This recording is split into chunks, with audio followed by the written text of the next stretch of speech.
Ang face-to-face harapan ay pambansang dulugan ng mga may alitan. Hangad namin na bigyang solusyon ang mga di pagkakaunawaan para sa mas mapayapang komunidad. Shagidi, shagidi, shapopo. Shagidi, shagidi, shapopo. Shagidi, shagidi, shapopo. Shagidi, shagidi, shapopo. Shagidi, shagidi, shapopo. Shagidi, shagidi, shapopo. Shagidi, shagidi, shapopo. Shagidi, shagidi, shapopo. Shagidi, shagidi, shapopo. Oh, wala. Ano ba? Nawala na ako. Wala na, hindi ko na magaya. Ay, nako. Dapat ginalingan nung may birthday. Happy birthday, ate. Happy birthday sa'yo. Happy birthday! Last mo na yan, ha? Last mo na yan. For this year. Last mo na for this year. Mga playmates, sit down. Kapagod. Alam mo, speaking of panggagaya, Ryle, iba rin talaga yung OG, lalo na pagdating sa harapan. Oh, OG Diaz. Hindi. Ay. Original, ibig sabihin. I-level up pa natin ang ating pamantayan. Team Puti, isang bagsakan naman dyan!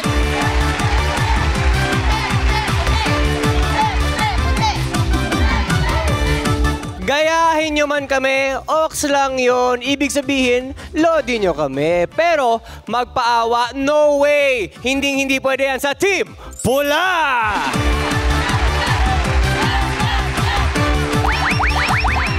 Tuloy lang po kayo sa tambayan ng mga may paninindigan. Ito po ang Face-to-face harapan!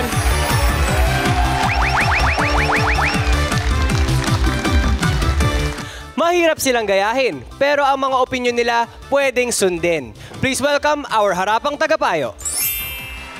approve kung gagayahin mo ang taong sumusunod sa batas. Payo ng ating lawyer na si Attorney Lorna Kapunan.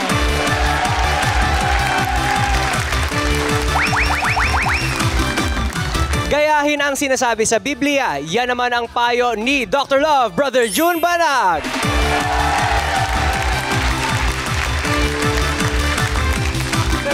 Sobrang panggagaya. Naku, huwag mo nang i-mindset yan. Say ng ating mental health advocate, Dr. Camille Garcia.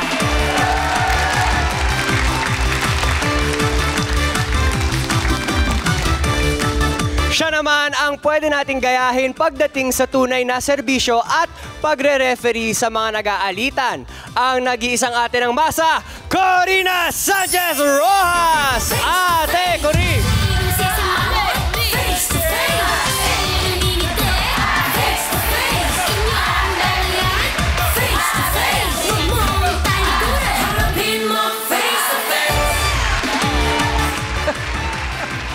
Yun ang maganda pagka may kasama kang bata at isip bata. Agree.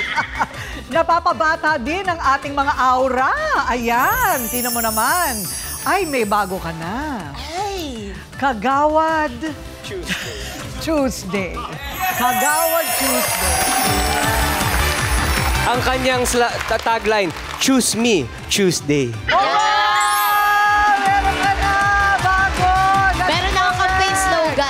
Okay, haharapin po natin ngayon ang alita naman ng dating magkumare.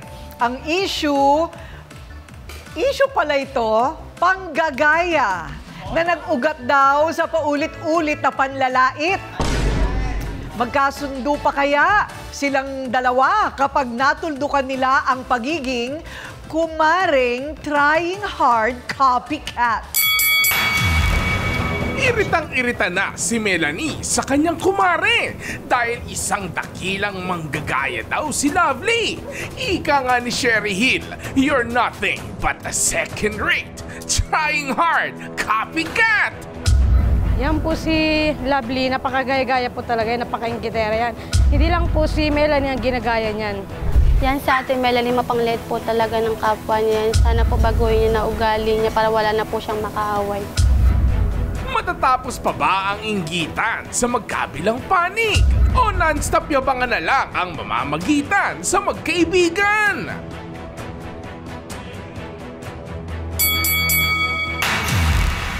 Ayan, karekla-reklamo na raw ang sobrang panggagaya sa kanya ng dati niyang kumare. Tingnan nga natin, ano ba yung ginagaya sa kanya? Melanie, humarap ka na.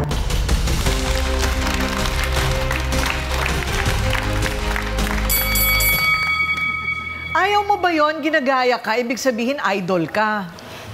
Ma'am, iba na po kasi yung iba na po kasi yung dating niya sa sobrang panggagaya po. Ano ba yung ginagaya niya sa'yo? Kasi po ma'am, pag may gusto po akong, pag may nabibili po ako na gamit sa bahay o kaya yung mga gamit po sa akin, para sa akin, tapos magtatanong po siya sa kumari ko, yung sa isang kumari ko po. Tatanungin niya kung ano yung bagong kong bili, ganyan. Tapos yung kumari ko naman, kinabukasan ma'am, nagugulat na lang yung kumari ko sa pagtanong sa kanya, tinanong niya kung bakit siya nagtatanong about sa mga nabili ko. Kinabukasan, ma'am, nagulat na lang yung kumari ko, meron na din siya kagaya sa akin, ma'am. Oh. Tapos ngayon, ma'am, syempre, lagi ko siyang kinakausap, ma'am. Lagi ko siyang sinasabihan na bakit ganun.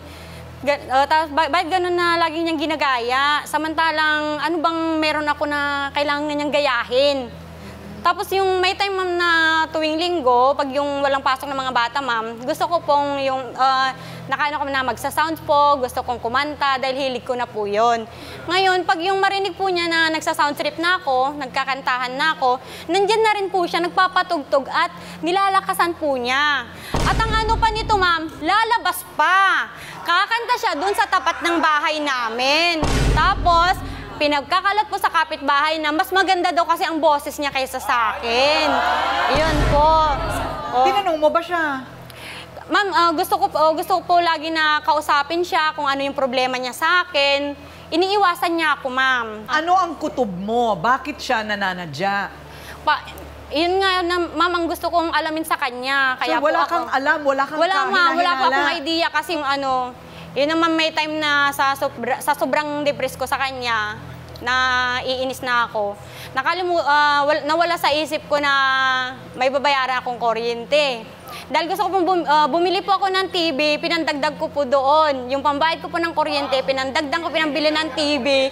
Dahil siguro naman hindi na niya kayang gayahin to dahil mababa lang naman yung sahod ng asawa niya.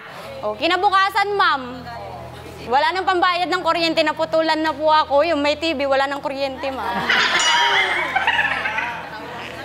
Dahil lang sa gusto mo siyang umusan. Yes, ma'am, kasi sobrang inis na ako sa kanya, ma'am. Kasi ayun ang masamang epekto. Kaya hindi sa'yo. ko alam, ma'am, kung ano pa yung pwede niyang gayahin sa akin, na pwede niyang kayang bilhin. Ayun. Na gaya ng binibili ko. Talaga palang ipinag-aawayan yung panggagaya, ano? Yes, ma'am. Ha? May ganun pala. Kasi halos lahat, ma'am, ng yung pati pananamit. Pagbibili po ako ng pag gusto kong mag-crop top, maya-maya kinabukasan, meron na rin po, nagka-crop top na rin po siya. Okay, kilalanin nga natin ang inireklamong gaya-gaya raw pero wala namang K. O, di ba? Lovely, humarap ka na.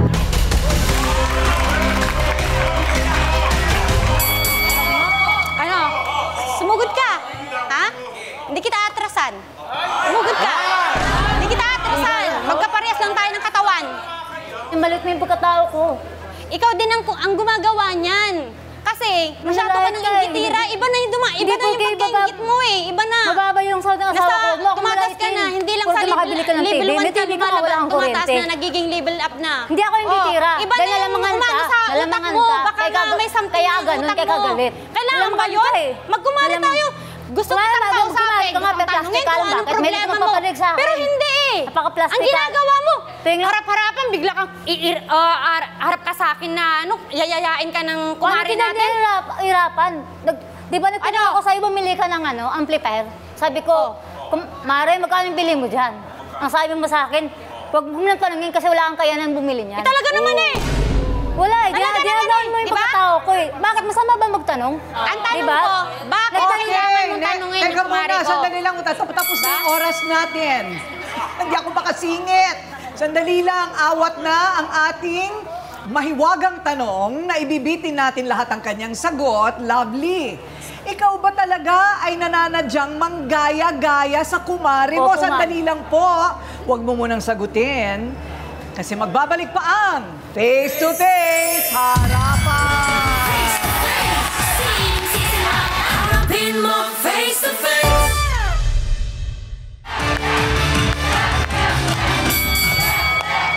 Okay, so Lovely, eto na ang tanong sa'yo ng bayan. Diretsahang tanong na ha.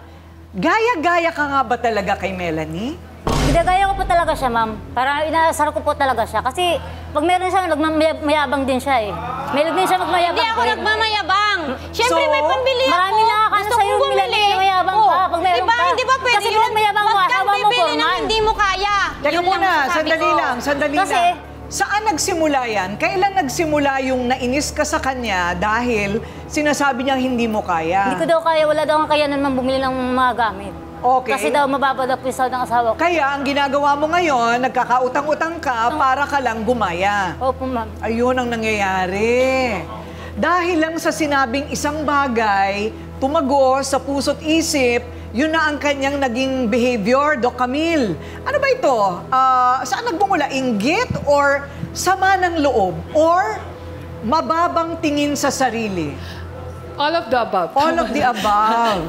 Okay. Una-una kasi pag sinabi mong mababa yung self-esteem mo, di ba gusto mo talagang iangat yung sarili mo? So kahit anong paraan, pwede mong sabihin na, ay kailangan mas mataas yung gagawin ko. Kaya sabi ko nga kaila Dr. Love kanina, parang naalala ko yung mga pelikula na noon na sasabihin, ang sarap ng ulam namin, fried chicken. Tapos isisigaw doon sa kapitbahay kahit wala, lechon, ilabas niyo yung lechon. Di ba talaga nag-iinggitan na gano'n? So lalabas na ngayon yung inggit from self-esteem, inggit na ganyan. Tapos hanggang sa umabot tayo sa punto na, kumare, meron akong anemic ako. Ay, hindi ako, may leukemia. O, di ba, umabot na sa punto na iba na yung pinag-uusapan na pinalalala mo, pero actually, nagyayabang ka ng mali na. So, yun ang hindi maganda. Kumbaga, Lovely, nanggaling sa mali, na hanggang kailan yan? Di ba? Wala nang katapusan yung inyong paikot-ikot na gayahan, galit, inis, etc.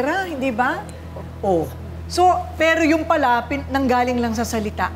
Nanggaling lang sa salita na wala siyang kakayanan. Kaya nagpupursige kahit nagkakautang-utang din. Kasalanan niya yun, ma'am. O ayun, nagkakautang-utang din siya. Ma'am. Kasi ang sa akin lang, ma'am, dahil syempre, nandun na yun, forman yung asawa ko. At may kaya kong pambili. Ang sa akin lang, ma'am, kung may pera ka na gusto mong bumili, basta kaya mo, bibili ka.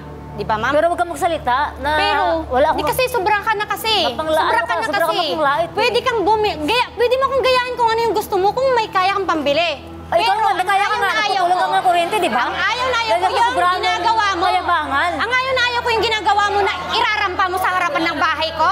Kasi pag malaki mo sa kapitbahay, na kung ano yung meron sa akin, meron ka din. Kailangan ba yun? Hindi nga kailangan ba yun? Sinadya ko yun. Hindi. Para lang Kaya nga sinadya mo pala eh. Di ibig sabihin, masama ka ng loob sa akin. Porque mababa yung sa asawa ko. Kahit bago tayo dumating dyan, Okay, sandali lang. Wala na tayong maintindihan kasi sabay kayo magsalita. Siya muna ha, Melanie. So, Lovely, ano sa palagay mo? Hanggang kailan yan? Hanggang kailan kayo magbabangayan ng ganun na gamit na pati asawa mo daw, nape-pressure na dahil ang dami mong pinabibili? Opo, ma'am. Oh, nag-aaway na rin kayo, ano? Opo, ma'am. Ayun na nga, may anak kayo. Paano yun? Eh di sana sa mga anak na lang ninyo, di ba? May trabaho ka ba? Wala. Bakit? Nag-aalaga po ng bata. Asawa mo may trabaho? Meron po. Anong trabaho niya? Family driver po, ma'am. Family driver. Tuesday, may kasalanan din siya, di ba? O, sige nga, ikaw magsabi. Eh, yung mga anak ninyo nakatingin sa inyo pag may ginagawa kayo. Paglaki ng mga yan, magiging magkapit-bahay na nagbabangayan din. Dahil yung halimbawang pinapakita ninyo ay ganon. Alam niyo ba yung keeping up with the Joneses? Ate ko rin nakasabihan na kung ano meron ng kapitbahay ko, dapat mas mahigit yung akin. Mas magaling kami. Pag sumilip kami, bagong kotse yung kapitbahay. Bago ang sasakyan nila, ang tanong, masaya ba silang pamilya? Yung hahanapan mo ng pangit porkit may biyayang tinamasa para lang hindi ka malamangan. Ayun. Huwag ganoon. Tama yun. At saka parang may pinanggalingan eh. Nagsalita ka kasi ng masakit. So hindi na niya nakalimutan yun. Pero kailangan may hangganan yun eh. May hangganan yun. Palagi ko kung magkakasundo kayo, mawawala yan. Mawawala yan. Yung yabangan at saka yung pakitaan na kaya ko rin. Baka maghiraman na po. Ayaw niya makipagbati sa akin. Oo, ayaw mo rin daw makipagbati. Niyayaya nga namin, po kasi sa akin yung sinabi niya, ma'am, eh. Parang hirap na po kalimutan. Ay, uminom ka ng, alam mo, tumagay ka, makakalimutan mo yan. Hindi, totoo nga. Hindi ako nangungunsinti, ha. Baka isang bonding nyo lang, tapos na yan, eh. Hindi ba? Pero ano nga ba talaga? Sino ba nagsasabi ng totoo? At sino ba talaga ang nagsimula nitong cycle. Sabi nga nila, cycle na wala ng katapusan, di ba? So, malalaman pa natin kung ano pa ang maidadagdag ng kanilang mga kakampi. May kakampi kang dala, di ba? Yes, ma'am. Ikaw din. O sige nga, ang kanilang mga kakampi, ang ating papakinggan, nagkaaminan na ng panggagaya, pero mas lalo pa kayang lumala ang hidwaan nila pagka humarap na ang mga kakampi. Magbabalik po ang Face to Face Harapan. Harapin mo face to face.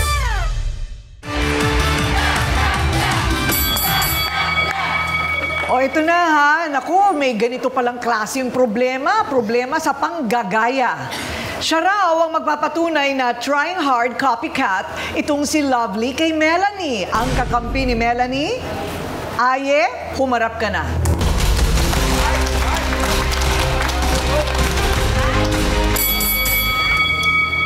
O, ano naman ang problemang nakikita mo, Aye? Bakit parang napakababaw nito? Pinag-aawayan pa. Kaya nga, kasi ito po kasi panay tanong-tanong lagi sa akin. Hindi ko rin alam kung bakit siya tanong kung anong binili nito eh. Ah, ganon. Tinatanong niya anong binili ni Melanie. Katulad po sa rice cooker.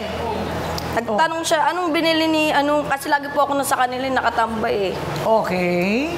Tapos, nagulat na lang po kinabukasan, may rice cooker na rin siya. So, ibig mo sabihin, Melanie, hindi mo naman binabalandra o pinangangalandakan. Hindi, ma'am. Hindi. Inaalam lang talaga ni Lovely. Tsaka naman, pag may nakita yan na dadating ng Shopee o kaya, ma'am, naka-ano na yan sa bintana.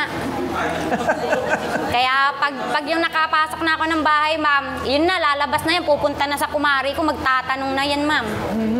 Alam nyo, ito'y napakababaw na problema na hindi pagkakaintindihan, pero ang epekto sa buhay nyo napakalaki. Pero pag samasamahin mo lahat ng gastos na yun, tapos pag kami nagkasakit, wala kayong panggamot sa ospital. Hindi ba, Lovely? Ano tingin mo dito, Doc Camille? Ano to? Sakit? Sakit na ba yan? Hindi naman, Hindi pa naman. Pero alam mo, Ate Coring, meron tayong tinatawag, yung lumalalang version nito, yung copycat syndrome.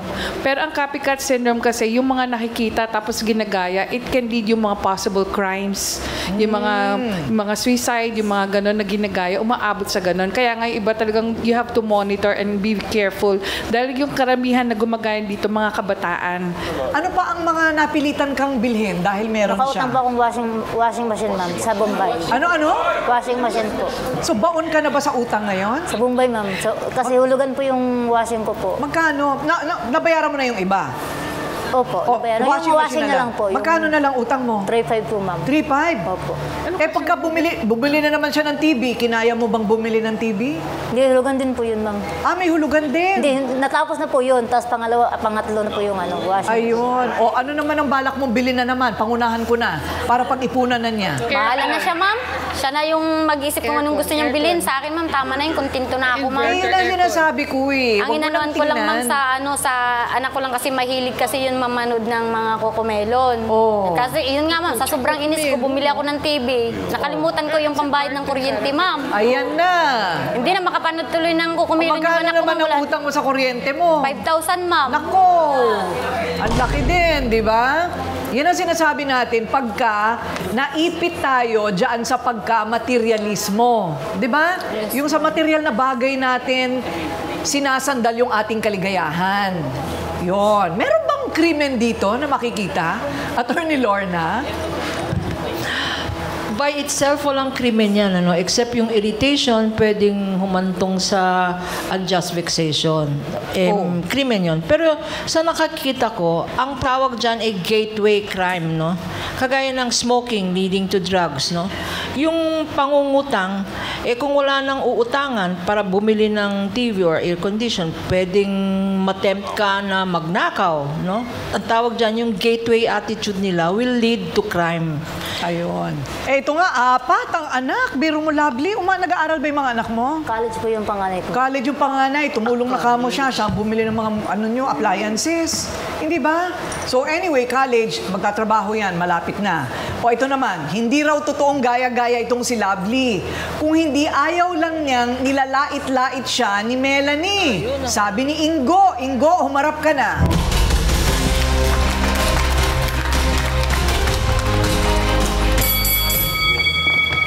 Ayan, sabi nga ni Ingo, faith, hope, love. Dapat ganun lahat. Tingnan mo t-shirt niya. O, hindi ba?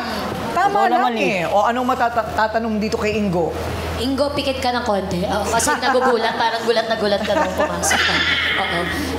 Inilalait ka din daw ni Ate Melanie. Totoo ba ito, Ingo? Anong mga eksaktong sinasabi sa'yo?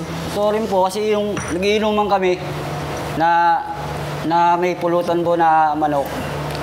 Hindi ako makabili nun. Hindi ko na kaya bumili ng ganun.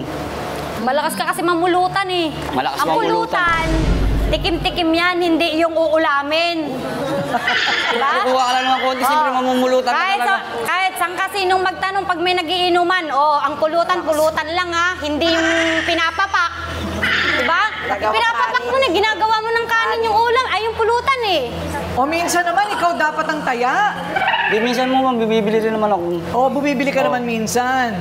Okay. Pero pangit kasi, ma'am, sasabihin niya, ma'am, na hindi namin kaya bumili ng isang buong ano. Ayan yung gusto kong mapuntiri at Ate Kuring. Ingo, Lovely, nakita ko umiyak na si Ate Lovely. Anong epekto sa inyo ng mga salita ni Ate Melanie? Mga ano po, ma'am, maliliit po, ma'am eh. Naliliit ka? Oo. Hindi ka naliliit yan, tatangkad ka palalo. Kasi mahilig ka pulutan. Bababa ang tingin niya sa amin eh. May ganun pala Tuesday, no?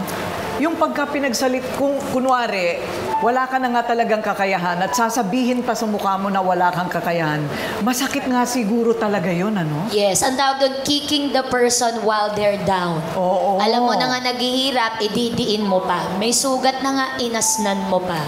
Ayun. May gusto lang pa add. May kasabihan kasi na the only time na sisilip ka dapat sa kapitbahay mo para silipin kung meron ba silang enough. Hindi para lamangan or magkumpara. Titignan mo kung kaya pa ba nila. Kung hindi, tutulungan mo. Kung okay sila, di hayaan mo. Ikaw naman ang humingi. Oo. De, joke lang. Yun, okay yun. Pagka ganon, yung tutulong ka, hindi yung makikikompetensya ka. Di ba? Dr. Love, ano bang sinasabi ng Biblia tungkol sa yung kagustuhan ng tao sa material na bagay?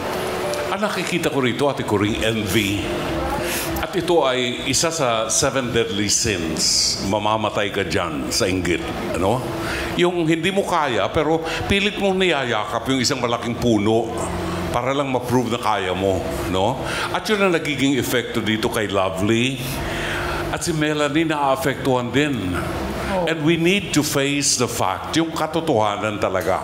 Kung kaya mo, hindi po pwedeng sumunod ka sa gusto niya nang hindi mo kakayanin. Lalo, ang asawa mo ay hindi naman mayaman. Di ba? Wala ka ring hanap buhay. Maaapektuhan ng pamilya, Lovely. At common sense naman yan. Natatangay ka ng inggit. Aminin natin yan. No? Lahat naman tayo may inggit.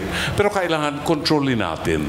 Kay Melanie, tinan mo, ayaw mo na ginagaya ka, nagiging matapobre ka. Minamata mo yung mga tao, minamaliit mo sila. Kasalanan din sa Diyos yun. Correct, no? Ayan. Hanggang saan ba tama ang panggagaya sa kapwa? Alamin natin ang komentaryo ng ating mga sausawero at sausawera at trio tagapayo sa pagbabalik ng Face to Face Harapan. Face to Face, sisimba mo, harapin mo, face to face.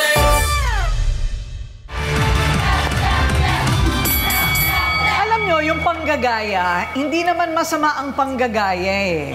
Per se ha, per se. Halimbawa, Tuesday and Ryle, ano yung mga bagay na magandang gayahin? Mabuting ugali. Ayun! Ayan, Oo. kailangan ginagaya yan. Yung pagsisipag. Pag-alaga sa sarili. Pag-alaga sa sarili. Yung kumpiyansa sa sarili, magandang gayahin yan. Yung malinis sa katawan. Hindi naman kailangan yung kulay ng damit niya, kailangan kulay din ng damit mo. Kung ano meron siya appliances, may appliances ka rin. Hindi ba? Kasi iba rin ang estado ninyo sa buhay kung tutuusin. medyo blessed ka. Kasi isa lang anak mo. May kinikita yung asawa mo. Eh siya 4 ang anak. Hindi ba? Yes. So dapat iintindihin na lamang natin yon, right? Okay, alamin natin, ano bang masasabi ng mga sausawero at sausawera? Okay, unahin natin si ate. Sa tingin ko po kasi, mismo po si Lovely yung mababa po yung tingin sa sarili niya. Kasi kaya po madali siyang matrigger sa sinasabi ng iba. Siya po mismo mababa yung tingin sa sarili niya. Kaysa po gamitin niya yung oras niya pag-improve ng sarili niya, ginagaya niya po yung taong nananakit sa kanya. Ayun. Okay, go ahead. So, for me naman, nag-start siya because of sinabi ni ate. So, I think bumaba yung self-confidence niya because doon sa sinabi na ate, which is nasaktan siya. And doon siya na-trigger para, kagaya nga nun, gayahin niya si ate. And also kay ate, sana hindi ka na po nakipag-kompetensya kasi in the end, kayo lang naman po yung nagsasuffer. You and your family po, kagaya niyan, nawalan po kayo ng kuryente. So, sa kagustuhan niyo pong gumante, parang kayo lang din po yung nagdusa. Ako naman po is, para po kay Ate Lovely, dapat po ate, matuto ka na lang po makontento. Lalo na kapag hindi mo naman po kayang i-maintain. Tapos yung mga, what if yung mga pinangbibili mo ng panggagaya kay ate, bili mo ng needs ng mga anak mo para doon mas ma-support mo pa sila. Para kay Ate Melanie, sabi niyo po kasi 'di ba, kung bumibili po siya ng mga gamit na ginagaya niyo, dapat wala na po kayong pakialam doon kasi para po sa kanila pera naman po nila yung binibili nila. Hindi naman po kayo yung gumagastos eh. Kumbaga parang iniisip ko po, hindi ko po alam kung bakit po kayo naiinis. Dahil po ba sa panggagaya niya sa inyo o dahil po ba dahil nakakaya niya na bilhin yung mga ginagaya niya sa inyo? Oy, diretso yun, ha? Attorney Lorna, protektado ba ng batas ang isang tao laban sa paulit-ulit na panlalait? Dito naman tayo sa kabilang banda, ano? Kasi yung panglalait, damage to reputation yan, no? Lalo na pag paulit-ulit, pwede nang i-libel yan, pwede nang i-slander yan, ano? Lalong-lalo na pag nakakasakit ka, na wala naman talagang tamang ginagawa yung maling ginagawa yung sinasabihan mo, no? And meron tayong kasabihan, you cannot build happiness on the unhappiness of others. Hindi ka liligaya, Melanie, pag lagi mong ginagawang unhappy yung neighbor mo, no? Dapat maligaya ka, na maligaya rin yung neighbor. Magtulungan na lang kayo. Kasi as I said earlier, yung inggitan na yan, gateway yan sa krimen. Pag nanakaw, pag neglect ng pamilya nyo, special protection of children yan, ano? At ikaw naman, mukhang kaya mo naman na magtrabaho, baka sa self-improvement mo na yan, makahanap ka na ng trabaho, no? Ayan, Dr. Camille, may mga healthy step ba para muling mabuo ang kumpiyansa sa sarili na hindi ka kailangan tumingin sa kapitbahay mo? Malaking factor ate ko rin siguro dahil kasi kumisan, pag ikaw nawala ng tiwala sa sarili mo, di ba parang ikaw mismo yung gumagawa ng paraan kung bakit ka nagkakaganyan. So siguro unang-unang tignan mong maigi, bakit ganito yung pakiramdam ko pag nakakita ko ng magandang bagay na meron yung kapitbahay ko. Kung ang tingin mo doon, yung parang negative na emosyon, gawin mo na something positive na magsisikap ako. Gagawa ako ng paraan na maging inspirasyon ko dahil kasi nakabili siya ng ganito. Tapos siguro kami, pagkakataon ko na to na ipakita ko rin na kaya kong gawin yon. Hindi panggagaya ang dapat mong isipin dito. More na siguro ang dapat mong isipin dito, yung magpakatatag ka na hindi naman ako habang panahon na magiging mahirap eh. Ang tao kaya mahirap forever dahil kasi siya rin yung nagiging mahirap. Yung pag-iisip niya roon. Kaya ikaw, gumawa ka ng paraan.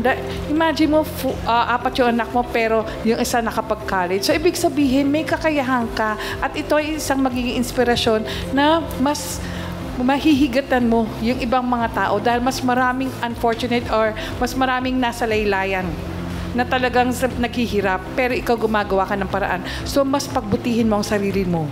Yun lang po. Ayan, biro mo, nakapagpakolehiyo ka na. Siya, wala siya nun. O, hindi ba? wala pa siya. Iba-iba kasi tayo eh. Iba-iba talagang mga estado natin. Talagang walang mararating na maganda yung parating nagkukumpara. No? Okay. So, Dr. Love, ano bang maipapayo mo sa mga may lumalabas sa bibig na panlalait? Hindi talaga maganda yon. May kasabihan tayo, sabi nga ng Panginoon, hindi masama yung marumi na pumapasok sa bibig natin. Kasi napupunta yun sa guts, tapos lalabas natin. Ang masama yung lumalabas sa bibig na marumi. No? At yan, kasama dyan yung panlalait sa kapwa. Mainggit man tayo, normal sa atin yung inggit no? Huwag lang tayong pakakain doon sa inggit, ano?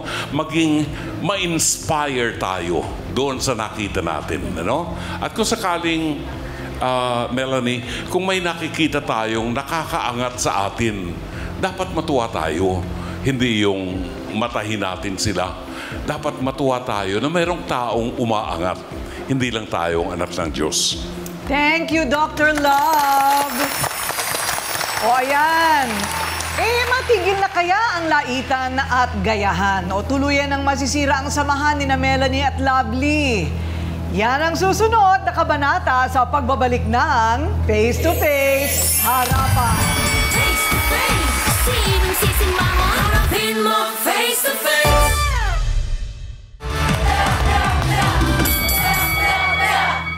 Ayan na nga ba ang sinasabi ko? Nagkakabaon-baon tayo sa utang, ayan, dahil nga sa kompetisyon. Yun. Pero parang may natutunan tayo, no? Yes po. O sige nga, anong natutunan mo? Yung sana po, ma'am, wag pong pilitin yung sarili kung wala namang pera. Correct. Ano ngayon? Hindi ba? O ikaw, ano natutunan mo? Yung sa panlalait po ng kapwa. Oo, wag. Kasi iba yung nagiging epekto, no? Yes, kung minsan hindi papansinin. Nadadala po sa... Nadadala hanggang sa hukay kung kaya minsan. yun po kung ano po yung nailalabas. Oo, imbes na makatulong tayo sa kanila, parang lalo pang, di ba? Yes, humahaba ang kwento. Ayun. Ngayon, para naman makausad kayo, ayoko naman na kami mangungunsinti na babayaran ko lahat ng mga utang ninyo.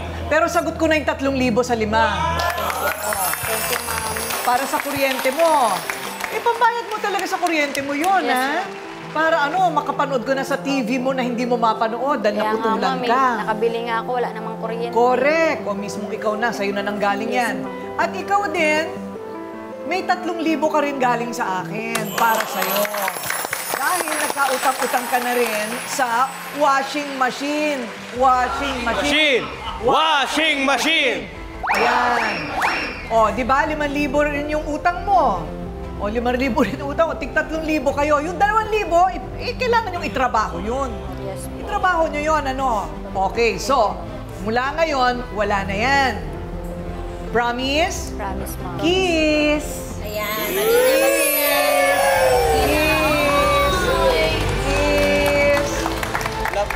Akala ng iba, Chef RV Manabat, thank you sa panonood mo sa amin. Magpapadala ka daw ng pagkain sa amin, Chef RV.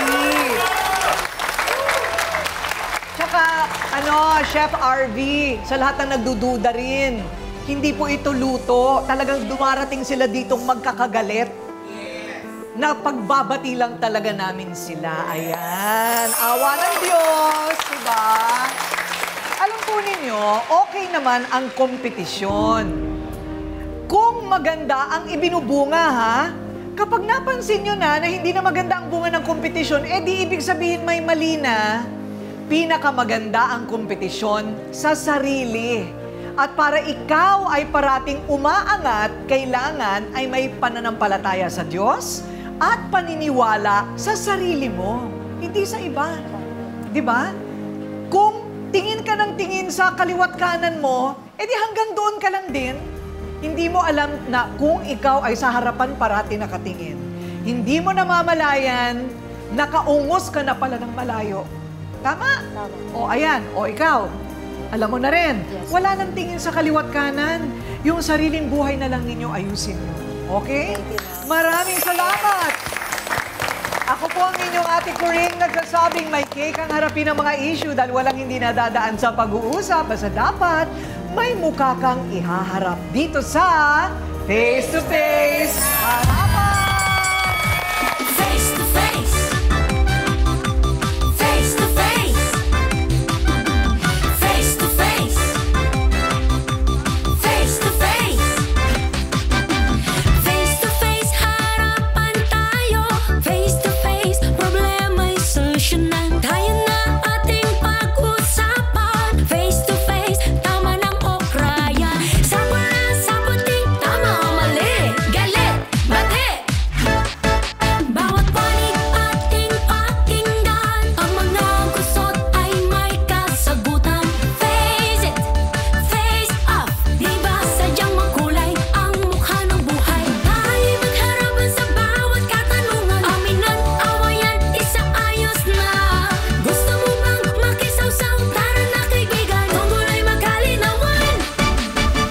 kritiko. Huwag kang malisyoso. Natural lang po talaga tumingin. Katulad ng ganyan. Tsaka iba yung tinitig na may Huwag ka nagpapadala sa anak. Sinabi mo na kung katotohanan. Wala namang anak na magsusumbong kung wala ka namang ginagawang masama. Tingin na pag nasa po. Huwag kayo maniniwala.